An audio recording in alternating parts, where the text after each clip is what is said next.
cançó que escoltareu la va fer Guillem de Fach, més de mig manacorí i fi d'Antoni Cremat. La va fer a Sant Coleta, una hora baixa de març. Tots volguem que per molts anys li puguem seguir cantant.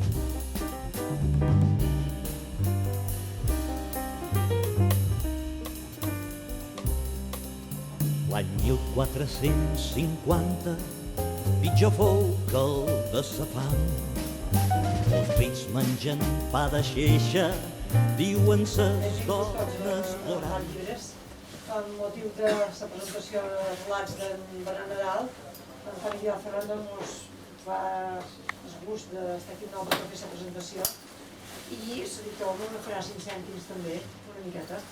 Jo li vaig la vostra presència, com que tenim molt a prop actes tant de fira com d'activitats, només recordar que la propera cita que tindrem aquí a la llibreria en Bat serà dir 14 de juny, amb motiu de la presentació també d'un llibre de relats d'en Jaume Ferrer, que també ens farà sonor Antoni Vidal Ferrando de fer la presentació de l'editorial de l'Alba.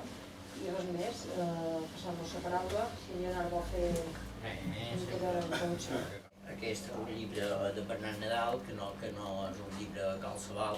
Jo realment no puc parlar molt de literatura, perquè entre altres coses, la veritat és que no en sé, i molt manco quan hem de veure Antoni Vidal Ferrando, que és escriptor, ha de parlar de llibre.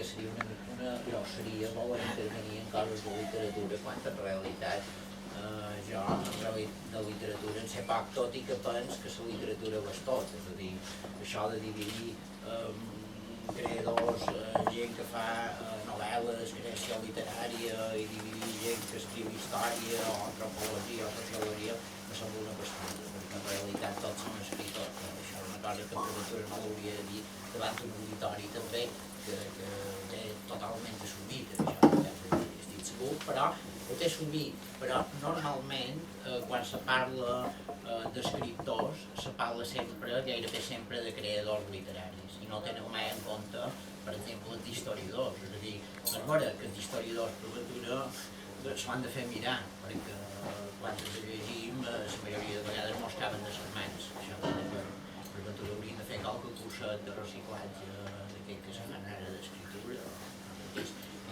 Dels historiadors ho podria dir també d'altra gent, per exemple dels antropòlegs, sobretot dels antropòlegs. Bé, no veníem a parlar d'això, això ha estat un discurs que m'ha sortit una mica de s'ànima.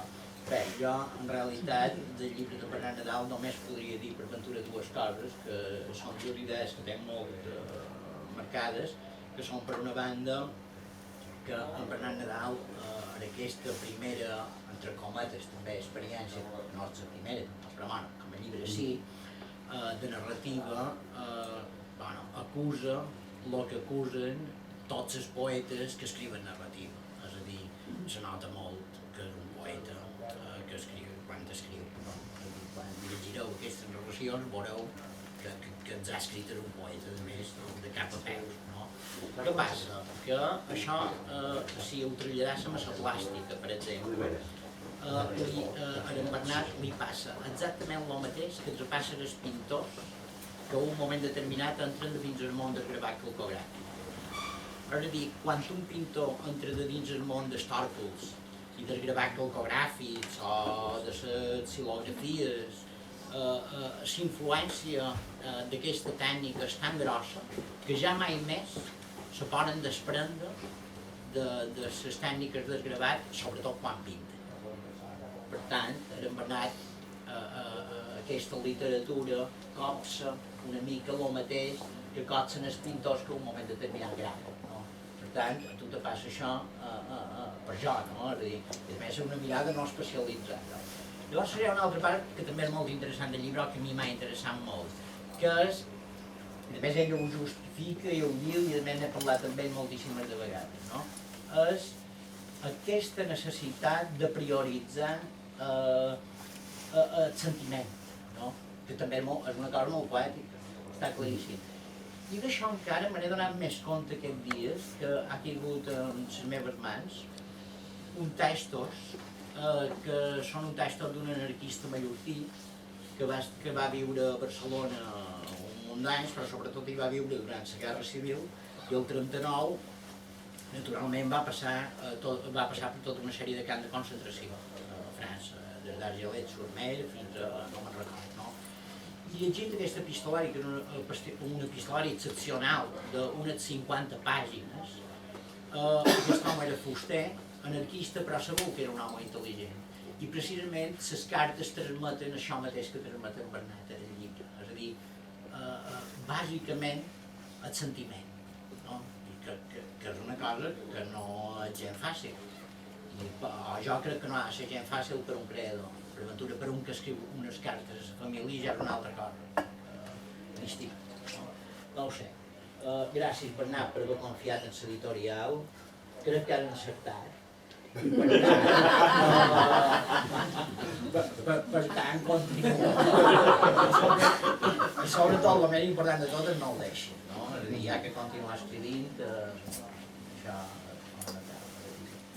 Tant qualsevol tipus de pràctica de creació, al final, és l'únic que ens pot salvar, per dir-ho d'alguna manera. Al final és el lloc on els humans, quan s'hi aferren, és una taula de salvació, d'alguna manera. Jo no he de dir res més, per tant, moltes gràcies per anar una altra vegada i té la paraula, Antoni. Naturalment, el que diré és la meva visió d'aquest llibre, les idees, els plantejaments, les sensacions que he tingut llegint aquest llibre, però tant que tota la bona literatura se pot tenir moltes reinterpretacions, que cada lector pot fer seva particular. Evidentment, això no és res dogmàtic, sinó unes suggerències. Et convidar-vos a viatjar en jo per l'atmosfera d'aquestes pàgines d'en Bernat, que hi he fet unes notes per dir avui. Bé, crec que Bernat Nadal és un dels poetes illencs més coneguts, tot i que va començar a escriure de molt jove. La seva obra poètica no és massa extensa i ha anat sorgint amb intermitències. L'any 2008 va guanyar el Premi Mallorca de Poesia amb La Canca Cruix, un llibre de savis equilibris i de belleses incontestables, un llibre transparent, gens artificiós i a la vegada profund i inquietant, amb el qual l'autor acabà de consolidar una trajectòria en què la vida tampoc no li havia posat massa fàcil i en què havia hagut d'anar fent camí a força, diria jo, de vocació, de fidelitat i d'intel·ligència. Ara, en plena maduresa, Bernat Nadal ha afrontat l'aventura de la prosa.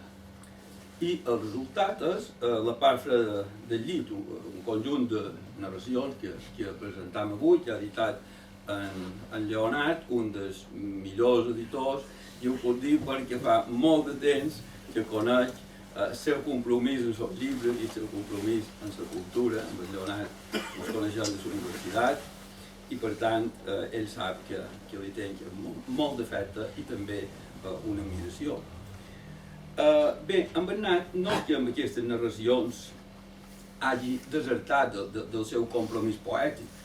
Ell sap ben cert que sigui quin sigui el gènere que cultivam, no podrem prescindir de la poesia, sense la qual no existiria la literatura. Aleshores es tracta d'una simple qüestió de dosis. Les dosis de poesia solen ser molt elevades quan escrivim en vers i menors quan en el cas de la prosa. A la part freda del llit són especialment bones de detectar en la cura en què l'autor utilitza les paraules, que a vegades són pura melodia, i en la importància que tenen, ja ho ha dit en Lleonat, les emocions del personatge, ben sovint una importància superior a la dels mateixos arguments. La part freda del llit consta de 7 relats breus que a primera vista no sembla que tinguin massa coses en comú. L'estiu d'en Cortázar és una ficció lúdica en què l'autor de Rayuela ve a passar una temporada a Mallorca, on es deixa dur pel tedi de l'ambient i s'interessa per la literatura illenca a fi de conèixer millor la gent del país. encara que se senti incapaç de comprendre com una dona culta pot arribar a escriure versos en aparença tan insubstancials com alguns dels que escrivia Maria Antònia Salvà. Tot transcorre mentre els nadius van envaint pacíficament la casa que Cortázar ha arrollat al port de Pollença. Un deute mal de pagar conta la història de la propietària d'una mena de llibreria escolar que té problemes per pagar les quotes d'un deute que havia contret amb una caixa d'estalvis. El perruquer de la Sapiència és un relat inspirat en una notícia d'un diari de Roma que va llegir l'autor mentre era de viatge. S'hi conta les peripècies d'un perruquer d'orientació gai que va ser agredit pel marit d'una clienta amb la qual el perruquer tenia relacions sexuals. Al final, agressor i agredit arriben a congeniar gràcies als encants i les excel·lències d'una gossa chihuahua. Cremar el desamor és la segona versió d'un relat que l'autor ja havia publicat el 1979 com a contribució a la lluita per a l'alliberament dels homosexuals. El protagonista, doncs, és un homosexual que ha romput amb la parella i en va explicant els seus sentiments. A un tast de la millor collita, l'argument gira entorn d'una dita al sexe i a l'alcohol i a les seves malaltisses relacions amb un club de cambreres que es dediquen a la prostitució.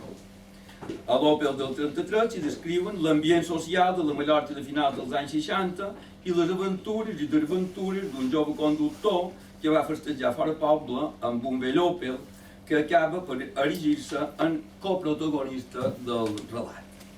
Finalment, l'ingrat s'hi relata la marginació i el desassossec en què viu el seu declivi un home de 85 anys que ja no es pot valer del tot per ell mateix i ha passat a dependre dels menyspreus i les insolències d'un nebot. En definitiva, arguments molt diversos que, no obstant això, sonen a l'uníson com les diferents veus d'una coral. Probablement perquè giren entorn d'una sèrie d'eixos que travessen el conjunt. Un dels més essencials és el de la soledat humana. Així, Emma, la protagonista d'un deute mal de pagar, ja no sap si ella i Jordi són amants o amics.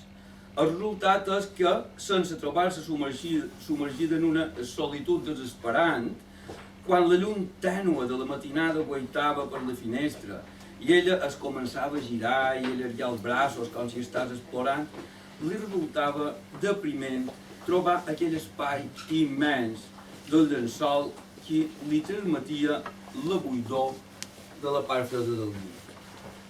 D'això parlen en el fons la majoria de relats d'aquest llibre, d'éssers que se senten sols davant la immensitat de la fredor i la buidor existencial. El perruquer de la Sapiència, en Tomaso, és incapaç d'imaginar com serà la seva vida un cop haver trencat amb la dona.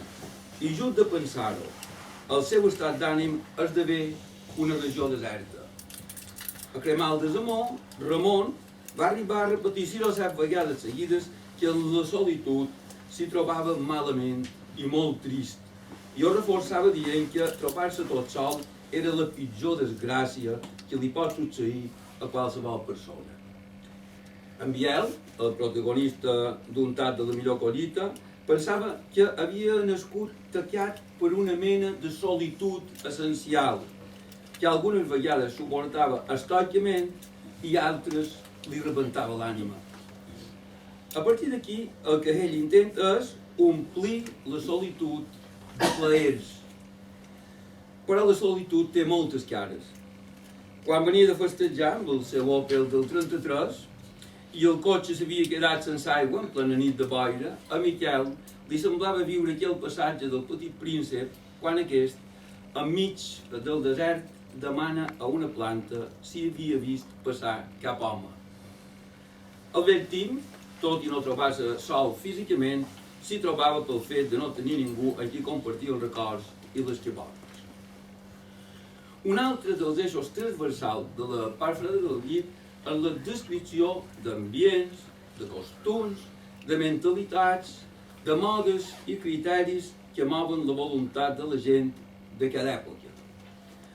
En la part freda del llibre, Bernat Nadal dona testimoni del temps que li ha tocat viure, ben sovint acompanyat d'una profunda crítica social. Ja en el primer relat es contrasta la vida cosmopolita de París amb la de la Mallorca preturística, la dels anys 50 i principis dels anys 60 del segle passat. Una Mallorca, diu l'autor, sense assassinats ni robatoris, excepte el que practicaven els poderosos. Aleshores, la majoria dels illencs eren gent pacífica, sense presses, amb una moral imposada pel clergat, que tothom assumia i tothom transgredia. El més habitual era compartir alegries i penes i fins i tot l'espai. Els nens podien entrar i sortir de qualsevol propietat sense que es considerés de mala educació, sempre que es tractés de corrals, tallers o magatzems. Jugaven per tot arreu, sense arribar a entrar a dins les cases habitades. A l'Opel del 33 queda perfilada la societat illenca de finals dels anys 60. Encara perduraven els ecos de la Guerra Civil. Precisament aquest Opel, durant els 3 anys de la guerra, havia estat requisat pels falangistes, que després el tornaren amb taques de sang, les quals els propietaris no varen poder netejar del tot i per això posaren una tapisseria nova de tela de sofà. No en debades, era temps de silencis i de dictadura, i també d'intimitats i secrets. Igualment queda perfilada la societat illenca actual a un deute mal de pagar, on apareixen temes com el de les hipoteques, el fracàs escolar, la revolta juvenil, la corrupció, la manca de feina, la droga, la manipulació informativa, els acomiadaments, les tàctiques de mercat o les pràctiques abusives. Al parroquià de la Sapiència apareixen així mateix temes tant dels nostres dies com el masclisme, la violència de gènere o l'alliberament de la dona. Apareix també una descripció i una crítica contundent del mal de la justícia. L'oficina del jutjat era com un galliner, en sentit estricte, pel continent i el contingut. Tothom parlava al mateix temps. No hi havia jutge ni presidència.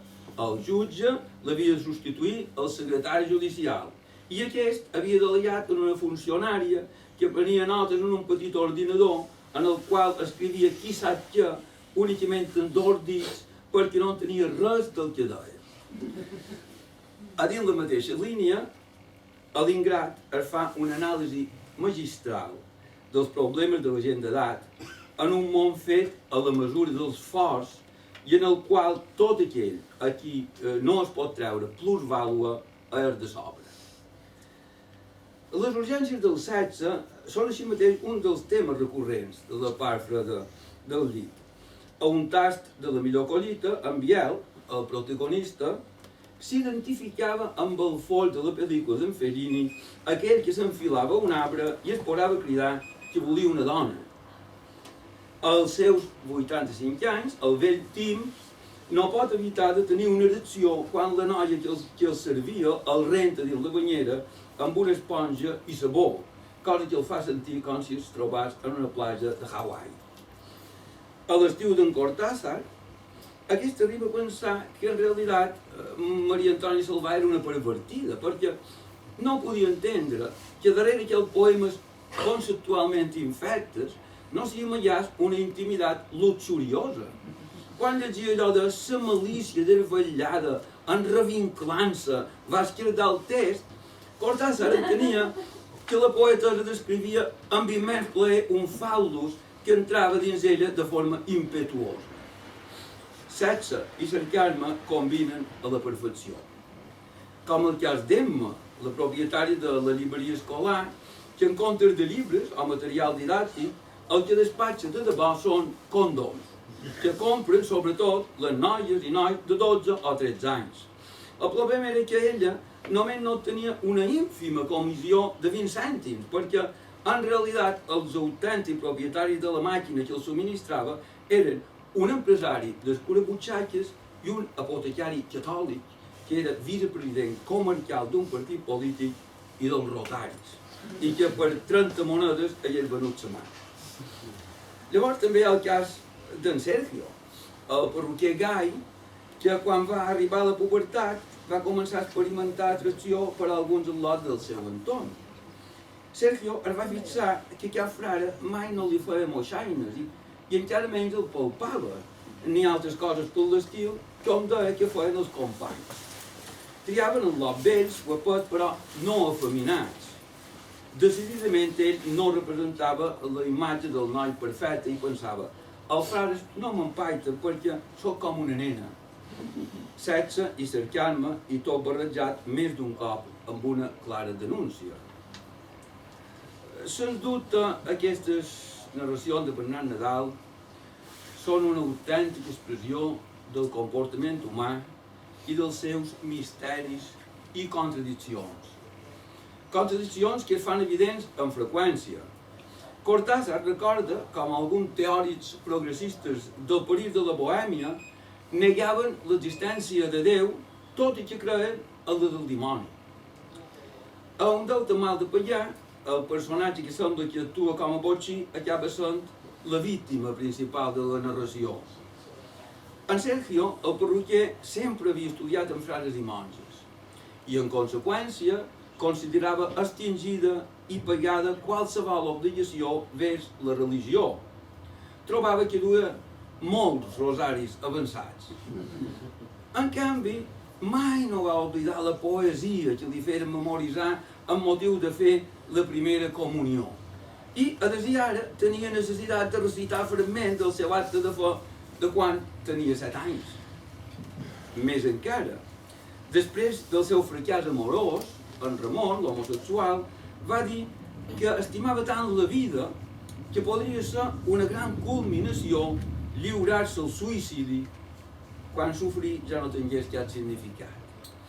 El cas del noi que manava l'Opel del 33, que trobava que la seva història d'amor era una mena de miracle de la Mare de Déu de Sant Salvador, en qui no creia. O com el que passava al vell Tim amb els que el cuidaven. Si menjava massa era un golafre perillós. Si menjava poc, atentava contra la pròpia salut. Si no prenia les pastilles de la sang, que li causaven notables molèsties, era un irresponsable. Però no li deixaven prendre les aspirines senceres, quan de tots els medicaments les aspirines eren el que li proporcionava més benestar.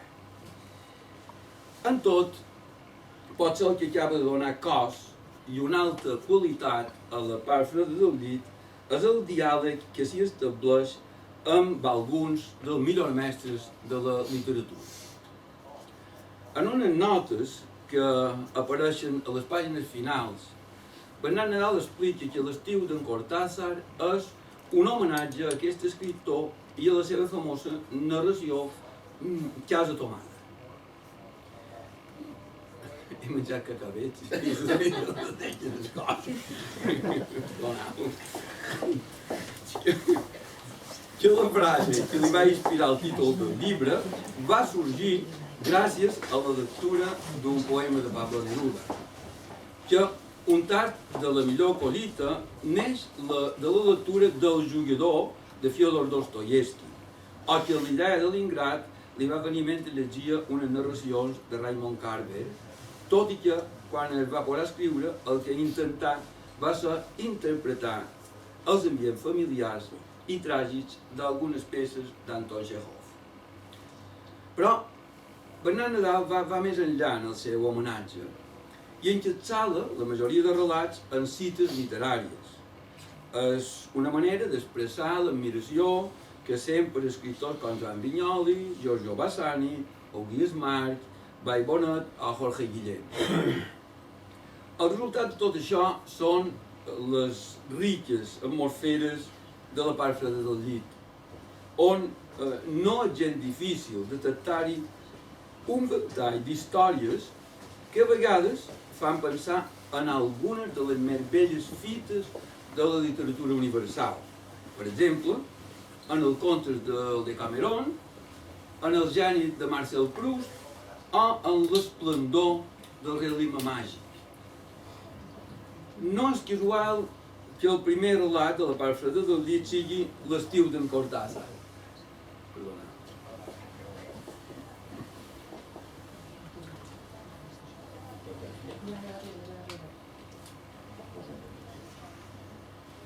Deia que no és casual que el primer relat de la part freda del llit sigui l'estiu de Cortázar.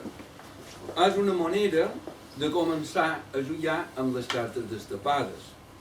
Perquè aquest primer relat, a més d'una meravellosa ficció, és tot un tractat de literatura i una clara mostra de les preferències literàries de Bernat Nadal, entre les quals no figura l'escola mallorquina.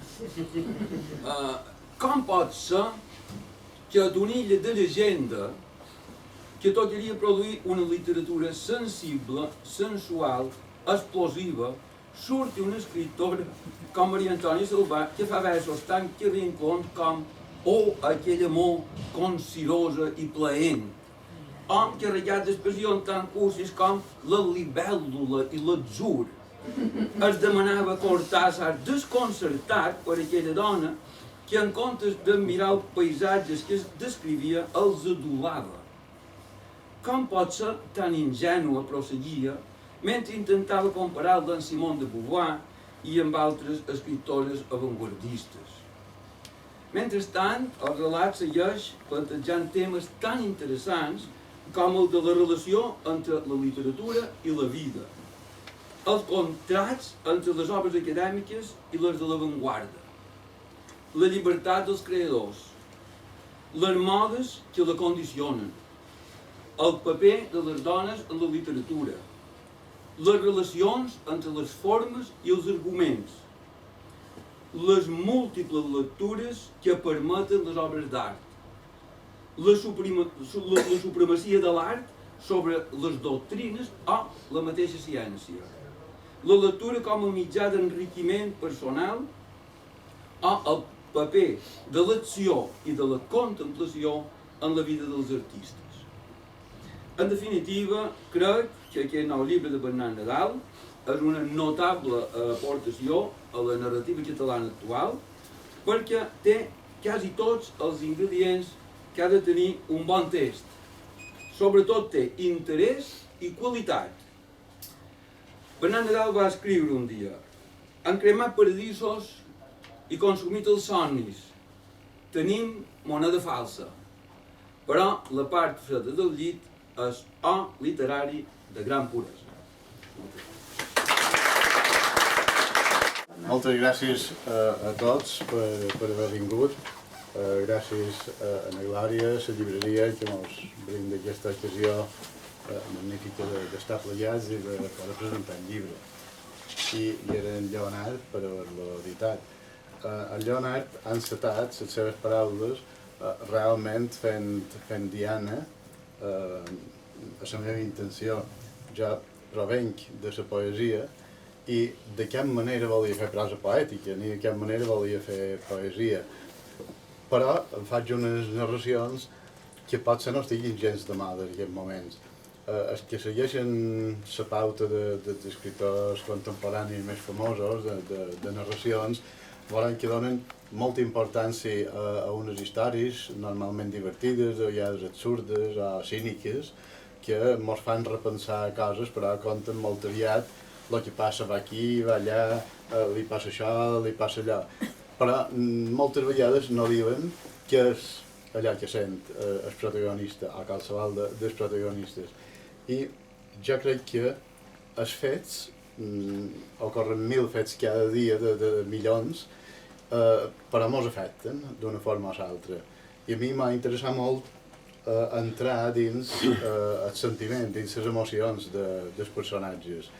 I ho he aconseguit, o no? Aquí està el mèrit dels que en saben i dels que no en sabem o dels que en volem aprendre. Jo vaig conèixer moltíssim en Miquel Àngel Riera, en Blai Bonet i en Guillem de Falc. Potser no eren els millors del món, però eren boníssims. I jo van ser pràcticament germans. I recordo frases de cada un d'ells. En Blai Bonet, quan li demanaven per què escrivia, deia perquè no se feia res més. efectivament, no sabia res, però escrivia molt bé. En Miquel Àngel Riera deia que escrivia per salvar-se. En Guillem de Faig, perquè així podia dir el que volia, no el llegeix ningú. L'escoltàvem quan cantava, però no el llegeix ningú, així puc dir allò que vull. Bé, poden ser frases enginyoses, però que tenen un fons, totes elles de veritat. Jo no sabria dir per què escric, senzillament perquè hi pas molt de gust, em trec un plaer i em trec un patiment, les dues coses. Però totes les temporades que escric estic psicològicament molt millor que les temporades que no escric. Per tant, això ja seria un motiu.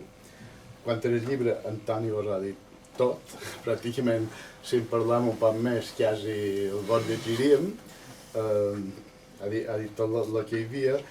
Ara, una cosa curiosa és que aquestes narracions, sense que jo me'n donés compte, realment defineixen, defensen un món de marginats, de gent, o de solitaris, de gent que de qualque manera està marginada.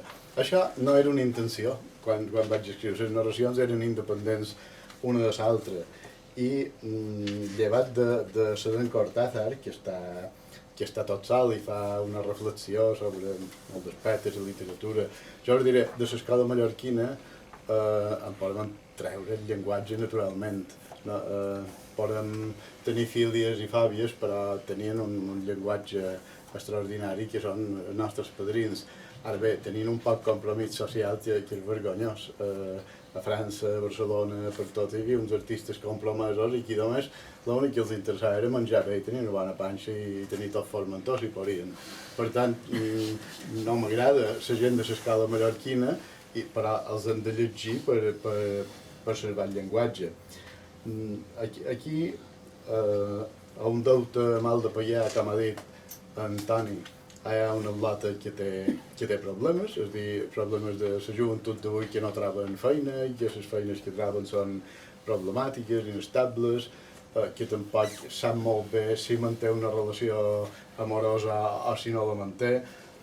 Després, el parroquier de la Sapiència reivindica dos papers, un és de l'homosexual, que encara se pren a broma i que alguns encara tracten amb un cert despit, diríem, a menys preu, i també el paper de la dona. És a dir, aquí tant el personatge com la dona se reivindiquen totalment. Cremar el desamor també és una història de dos homes. Aquesta és una narració que tenia escrita ja de molt antes i també és un homenatge al món homosexual. Aquesta narració fa molt d'any que se va publicar en un opuscle que em van fer una tirada com a familiar, no sé, 100 exemplars això, però era una col·lecció de temàtica gay que ens demanaven col·laboració i que ens banyàssim per col·laborar en la causa. Un tast de la millor collita és un alcohòlic, una persona que té problemes, veu perquè té problemes i té problemes perquè veu, les dues coses. I l'Opel del 33, com haurà dit també, en aquest cas no gent marginada en absolut, és una història breu i divertida que tant protagonistes el personatge com el cotxe, però després l'ingrat, la darrera pot ser la més llarga, és també la marginació i la solitud d'un home de 85 anys que viu en una lota sud-americana, que això és molt clàssic per tot. Supos que l'exemple deu estar repetit a cada carrer, però aquest home se planteja qui farà el món i se sent molt tot sol, per això que tot i que està ben atès, tot i que té companyia, no li falta res essencial per viure, està privat per la malaltia i per l'edat de fer una sèrie de coses i ell pensa que si no pot fumar un cigarro després de dinar, o no pot fer un rebentat i si no pot fer el que ell li agrada, quin és el seu paper a dins la vida. És un home que encara pot viure bastant d'anys, però ell se planteja tot això. pràcticament ja és tot el que volia dir. És un llibre que ja he fet un esforç per mirar d'escriure'l bé. Això és un aprenentatge que no acaba mai, ningú pot dir que en sap. N'hi ha que acaben sabent-ne, però jo crec que tenim un compromís avui en dia. L'escriptor i l'intel·lectual l'ha tingut sempre i aquí dins n'hi ha, i ho saben. L'han tingut sempre, crec tots, però ara més que mai. Ara que vivim una etapa de misèria moral i de misèria política i d'abusos i que la nostra llengua està bombardejada constantment, jo crec que hem de respondre en obres ben fetes. En tot cas, ben fetes al nostre nivell. Hem de portar el màxim que podem. I si el meu nivell és d'un 6, jo no puc aportar un 5, he de portar el màxim. Jo crec que és un poc el servei que hem de fer a la nostra societat. I res més, moltes gràcies.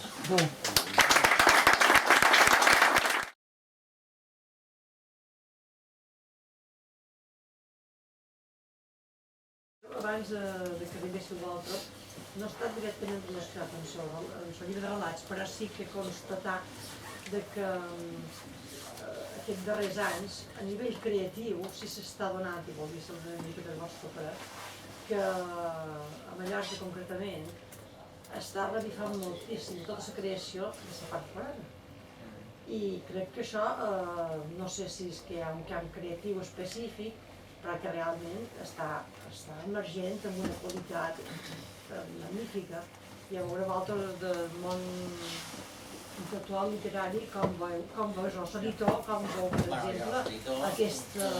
L'experiència que té és que, per exemple, els premis literaris que nosaltres feim, especialment els premis Martorell, una sèrie de premis que ajuntaments catalans petits, molt grossos, aquí es diuen que és de la Pobla, l'Alexandre Ballester, és que cada vegada se presenta menys. És a dir, per exemple, enguany no ha acabat encara el termini des de la Pobla i ja hi ha 24 novel·les presentades.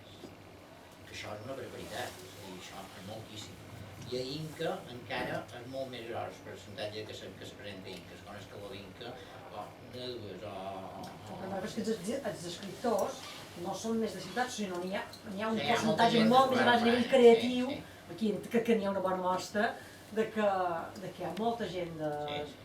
I si això té qualque component que vosaltres vegeu... Però això és importantíssim, perquè clar, el que deia en Bernat, Bernat parlava sobretot de qualitat, però jo no només parlaria de qualitat, també és molt important la quantitat, no? Hi ha molta de gent que escrigui... Una, les essències de la llengua, tant en el Principat com no crec que se conservi de la ciutat, se conservi de la part forana. Antes hi havia 3 o 4 escriptors que destacaven. Jo crec que en aquests moments n'hi ha molts que escriuen bé. Potser tenim el desavantatge de no viure a Barcelona, de no tenir accés als mitjans, de per allà i avui el mediàtic compta. Però tu no es perverteix tant, també, si vols dir. També és possible. També és possible. La perversió del llenguatge... El greu problema que hi ha en la part forana i la Palma és el tema dels lectors. Evidentment, si els lectors que hi ha a la part forana tenen la llengua vehicular molt més la llengua del català, el balear, mentre que aquí a Palma, bàsicament, tu surts al pati i la llengua que es fa servir és el castellà. Clar, llavors aquí no hi ha tants lectors. Els lectors, jo crec que el que deien en Bernat té raó, als pobles on hi ha molts lectors, d'aquí surten després els poetes, crec. Dels casos de nivell de teatre que he trobat que ha estat un d'ells és Acorà. Acorà ha estat per tot un èxit. Avui he telefonat per uns amics i mos han dit que el Gaida fa 15 dies que ja no hi ha entrades per dia 26. Per posar un exemple. Aquí a Palma, gent que se va quedar la setmana passada per anar-hi. I ara ja estan fent per mes de setembre. Vull dir, hi va veure l'espectacle d'en Pet Tossà sobre Guillem de Fang, una cosa extraordinària. Vull dir que crec que en aquests casos també, quan tu és que hi ha un paral·lelisme, vull dir que a nivell creatiu s'està donant i que és un fet. Vull dir, estem parlant del que deia en Bernat, vull dir, a nivell de qualitat. Sí, però hi ha una cosa que també deia Antoni, que m'ha relacionat amb això de Corà, que és el tema de les paraules. Estem perdent les paraules. Vull dir, quants nens d'aquí de Palma sabien el significat d'aquests mots? es pot assegurar que uns quants, almenys de la part forana, sí que poden entendre per als seus avis. Això jo penso que és molt important, el missatge que estem donant. Hi ha una altra cosa que nosaltres ho fet també molt directament i que ho toca cada dia en les mans és, per exemple, la qüestió de l'assaig, és a dir, al marge de la qüestió de creació literària, el tema d'assaig per ell m'enriquida, és poc assaig que se ven en general per tot, però especialment a Balears. Digueu-me un text d'un professor universitari, un text que tingui un mínim d'interès a nivell d'assaig, d'aportació d'idees, digue'm qui és, a on és el llibre? No el veig, allò que aquest llibre, a què se dediquen, que estan fent. No en portam idees, no en generam, per tant no en podem exportar. Mos limitam a escriure literatura, que no dic que se faci malament, és a dir, jo crec que sí, que hi ha uns autors que continuen, però la part aquesta de l'assaig és bastant pobra. Quan has dit d'història, quants han dit d'assaig? Només enguany, només enguany. Necessitam manco perquè és que mos ofegam. Que si no ets abans t'ofegues. Jo he viscut una anècdota molt curiosa, no és que venguis exactament al cas. Fa uns dies vaig ser, per circumstàncies familiars, a Granada i vaig viure una situació d'una ciutat que és molt més petita que Palma, però molt més, amb una vida social, vida quotidiana, impressionant. I totes perquè les universitats i les facultats estan dins la ciutat. Això, Ventura dirà un no, però jo personalment estic convençuda que aquest ambient, vaig assistir de casualitat a una xerrada que era literatura i ciència en 3 catedràtics, amb una filla meva que van quedar tots al·lucinats. Però és que la vida de la ciutat, i dius, però si no té la població que té Palma. Això que dius implica un cert determinisme geogràfic, en el que jo no crec, però... Però, perdona, no, que la universitat se creés i se quedés, per exemple, que treball de Bossa, jo estic convençudíssima que ha tingut una repercussió social, històrica a Palma, sense cap dubte. Que en el cas, per exemple, que l'Ajuntament se vol rompre les banyes dient que hi hagi una vida obrint també un de negocis, etc., perquè hi hagi una vida social. Me sap molt de greu, senyors. No hi poden obrir, que és que els comerciants no poden tenir vida de família, perquè si som 3 aquí i hem d'obrir tota la setmana i hem d'obrir diumenges, total. La vida d'una ciutat és quelcom més. Jo mateix. S'ha de un poc encallat, una mica. El que hem de fer vida social i cultural. Jo el mateix és que els que cobren per pensar no pensen ni cobren. És que jo no sé si pensen. Però això també haurien de plantejar. No cobren per pensar, cobren per no pensar. Cobren per no pensar. No, Toni. No. Ha quedat Ja els que són més minoritaris, la poesia i l'assaig és una cosa com la poesia. L'assaig no se llegeix molt, no hi ha molta gent, no hi ha molta cosa. Si no, si tenim estadístic perquè si un diu sí i un diu no, però jo, en la meva relació amb persones del món de la cultura, més o manco bé l'utilitzeixen, i assaig, hi ha una gent que llegeix assaig, però com gent que llegeix poesia, més o manco, per l'estiu. I vas equivocat, en el tema d'assaig, tu saps que, per exemple, a Transfer no estava molt lluny, el que es publica molt bé de València, que té una altra vida. Sí. I que clar, aquí hauríem de parlar, i allà tu saps que no és el mateix el nivell de la llengua. I tampoc no és el mateix a nivell de la universitat. La Universitat de València és una espècie de com búnquer de resistència que dona molt de sí. Ten en compte que les grans revistes una mica d'assaig i de pensament i fins i tot revistes que estan relacionades amb la teoria literària són valencianes. És a dir, aquí tens aquí davant Afers, tot clar, és a dir, la revista Afers, no només la revista Afers, sinó que es diu Caràcters, per exemple, que és l'única revista d'aquests moments que està fent una feina magnífica en relació a bibliografia, no? És a dir, llibres. Crec que no us vull cansar molt més. Moltes gràcies a tots i fins demà.